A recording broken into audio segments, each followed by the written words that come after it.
Hey loves, how are you?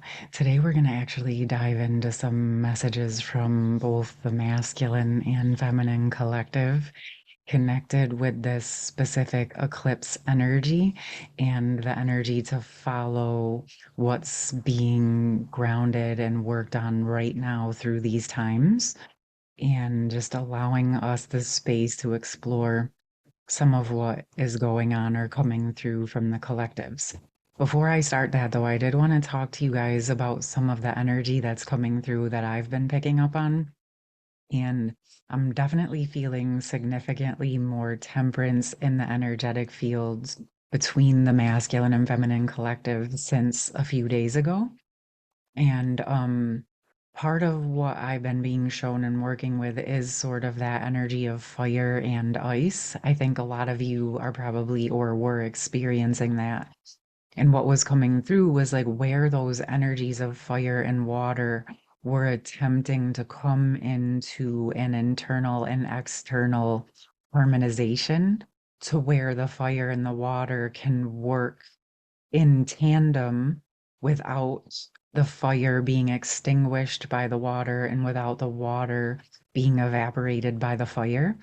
And one of the things that was coming through was seeing like the red and the orange of the fire and the blue and the greens of like the water energies, and also bringing in the whole spectrum of all of the colors, like all of the rainbow colors, and allowing those energies in the other colors to bring in a cushioning energy that allows for the transition.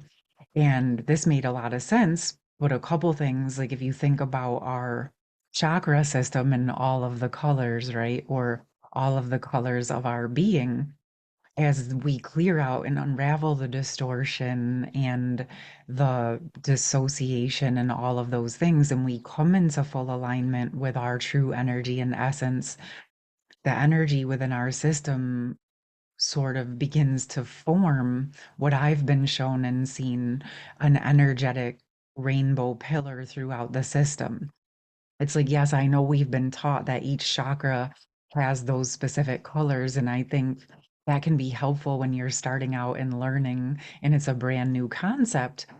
But over time, what I've seen is that each chakra actually holds all of the colors. It has its primary color and function, but as we come more and more into balance, you may find that working with all of the colors within each chakra is very beneficial.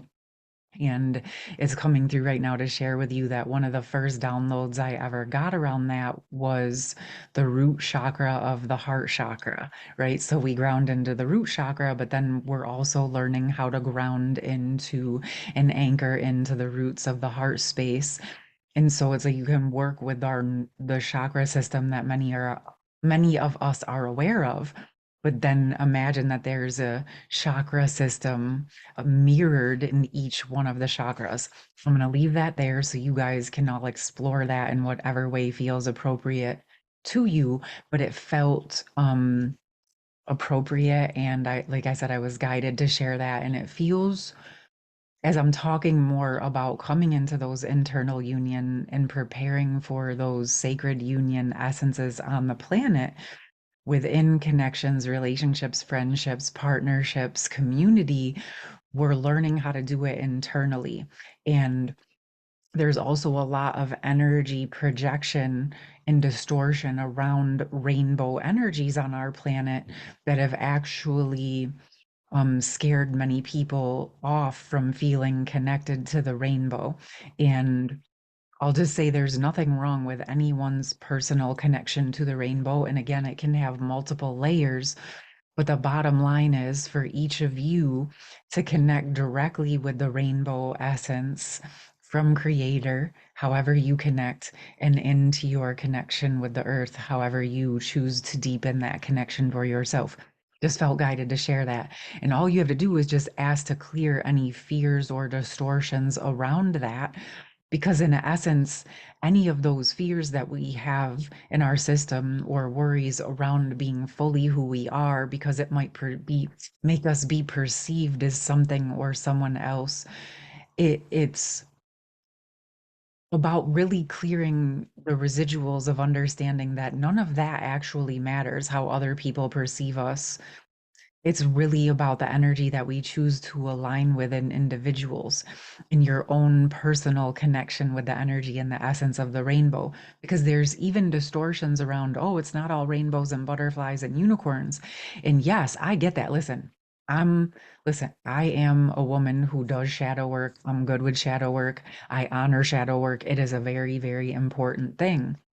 But then we can also, as we're going through these processes, some people almost want to get rid of the rainbow of colors and the good part of things, or the higher vision of things. And I personally feel that it's very, very important that we honor all of the spectrum, right? Just like we're honoring all of the spectrum of the rainbow, but then you also even include the black and the browns and the tans and the whites, right? The even further extremes of the rainbow and all of those colors in between.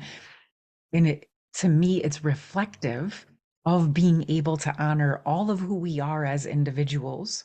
It's reflective of being comfortable in our internal masculine and feminine, being comfortable with all of the colors.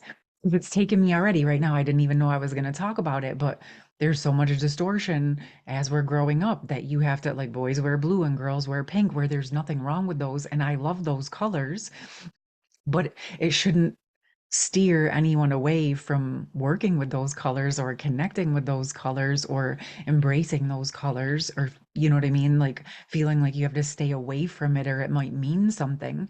It feels important that in unity consciousness that we become comfortable with all of the frequencies. Okay, loves, it's really kind of boiling down to the frequencies, and they're showing me like the colors are like the basic foundation of creation, like the elements: fire, air, fire, water, and earth, right? Like we have those basic physical world elements. And then you have the black and white, which creates that foundation, right? For the colors and all the varying shades of gray. But then you bring in your red, yellow, and blue. And now your primary colors feed into your oranges, your yellow, greens, and your purples, right? So it's where all of these layers start to mix and build on each other. And the more, if we were to leave out any one color, let's say we left out yellow, right?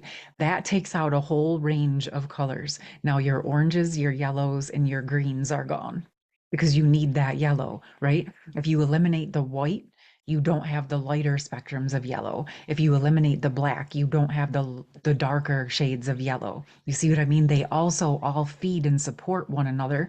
And I did not know I was going to go into all of this, but it feels exceedingly important because it reflects to all of the parts of ourself, all of the energy of who you are, your shadow, your light, all of those colors that make you who you are, all of the essences, all of the tones and the sounds and the frequencies and the gorgeousness of who you are, right?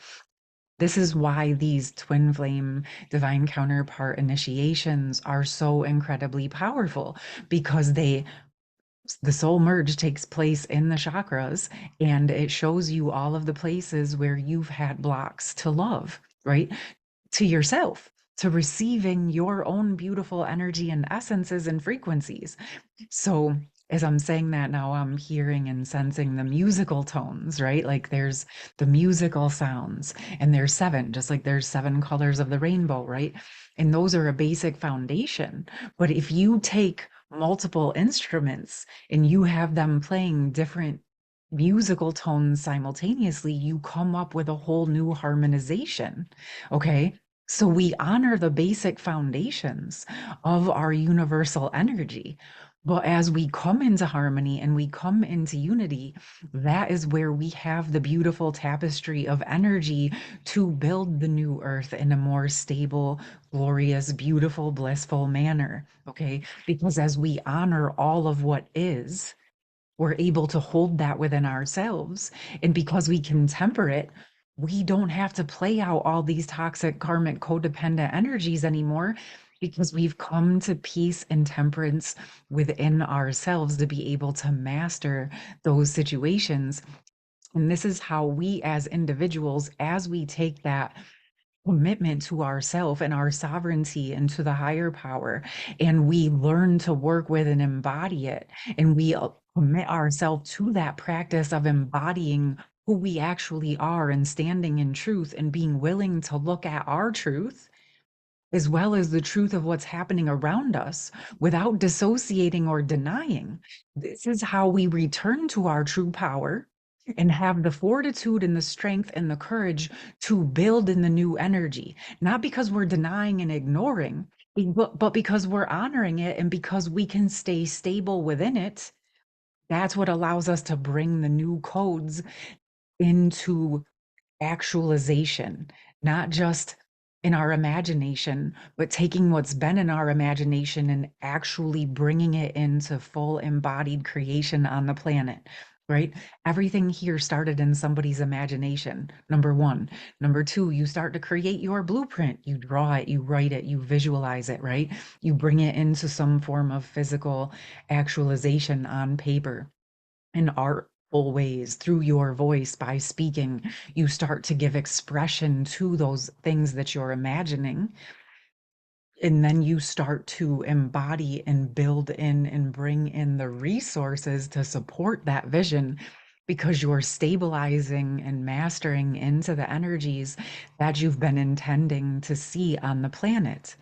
This is where we become what we've been waiting for.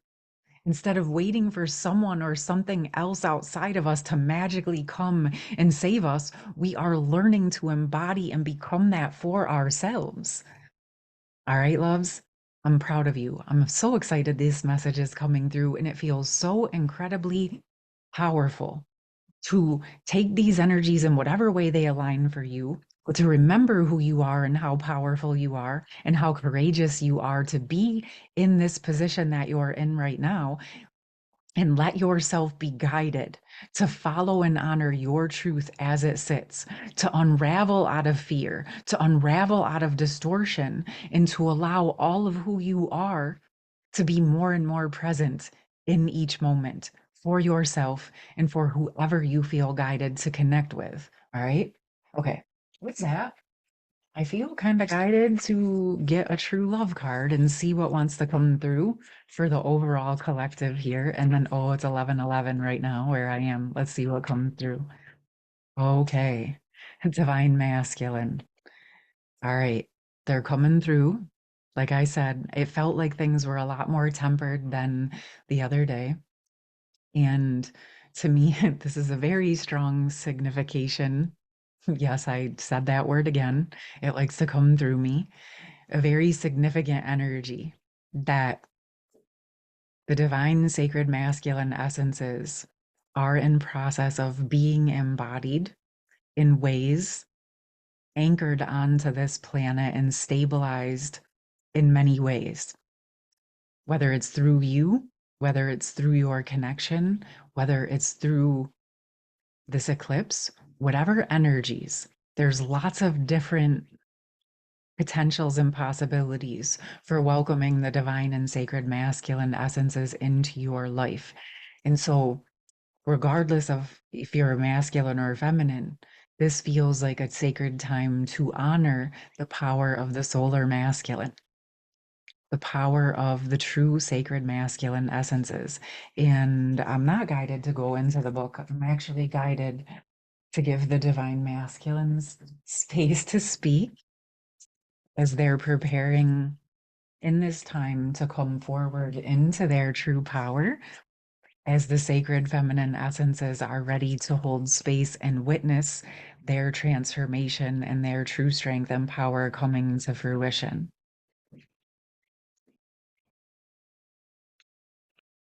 Okay. So, wow. Okay, beautiful. So I got jeweled web, connectivity, and perfect storm, courage to step into life. There was two cards that were left on the table that I didn't even know, and I feel like I'm supposed to take those when I'm done with these. So this to me is signifying and amplifying and what's the word? Confirming that the masculines, like in the most recent video, are boldly stepping into life. They're facing the storms internally. They're learning to master the energies that they're experiencing internally so that they can be able to manage and wield their own power. And as they become stronger and stronger and more faithful in their own ability to wield their own true power, they're restoring those sacred divine masculine codes to the planet and sending those codes through the infrastructure of planet Earth. Okay, I can feel it and see it and sense it. So, with that, I'm being guided to, for those of you who feel called, take some time and connect with the earth, connect with the sacred masculine essences, whether it's through the sun or in whatever way you are called. You could draw a sun, you could visualize a sun, whatever way you are called to connect to the masculine, sacred masculine essences and allow it to connect with your energy and to come through your own personal pillar of energy and essences if it feels aligned for you to do. It feels like what it does is, regardless of how you identify, is you allow yourself to connect with these sacred masculine and divine masculine essences. And you allow yourself to receive those in that highest alignment, in your highest truth. And you allow those to anchor into the planet, into your space, into your personal connection as guided for yourself, right? It helps to anchor these codes in what in for the collective. Okay. Wow. All right. So what I had on the table, and here comes Nala. What are you doing, baby girl? Oh, she's standing on the divine masculine card, so I guess she came to welcome the divine masculine. Beautiful. All right. So we got literally, I'm not even kidding. I just said this. We have the cosmic womb, the divine feminine. This is a different deck. And empty well, time to replenish in the reverse. These were the ones that were on the table. And like I said, she entered to. So this feels like, wow, where the feminines have been ready to receive. They have been purifying and clearing and becoming an empty vessel to be able to receive these divine masculine, sacred masculine codes for herself and for the planet. What's coming to me in this is how within the heart of this crow is the same energy of this empty well. Once again, confirming how the masculine and feminine collectives have been working together simultaneously, but from different aspects, right? Feminines bringing it in from the higher power, masculines having the internal activation from the inside out. The masculines are ready to anchor and ground in these energies for the planet. Divine feminines are ready to receive and anchor those codes and birth them into the new earth. Wow, wow, wow. Told you masculine and feminine are working together, loves. I think that that right there speaks for itself. So, however you are called to work with these energies, your internal union, your ability to harness these powerful codes, letting yourself receive them from the highest power of the sacred masculine energies and allowing yourself to ground them through the physical vessel as you're called. I saw in the comments the other day that many of you have been guided to purify, to prepare for this process. And I'm also acutely aware that I'm giving a very brief explanation of some of the things that we're encountering through this. And I know many of you are going to get much deeper downloads and energies around this. And you've already been receiving a lot of this. This is to do multiple things, to anchor it as a collective, not just as individuals, and to honor your capacity to bring these energies in, masculine and feminine, and to honor your ability to harness and work with them and go through this process in your surrender to that highest power and your commitment to yourself and to the ascension of this planet and the evolution of the masculine and feminine unity conscious energies. Wow. Okay. So, yes, really mostly because I know many of you work in silence, you work alone. Little to no one knows the work that you're doing, but I do. I might not know you on a personal face to face basis, but I feel you and I know that you're here with me.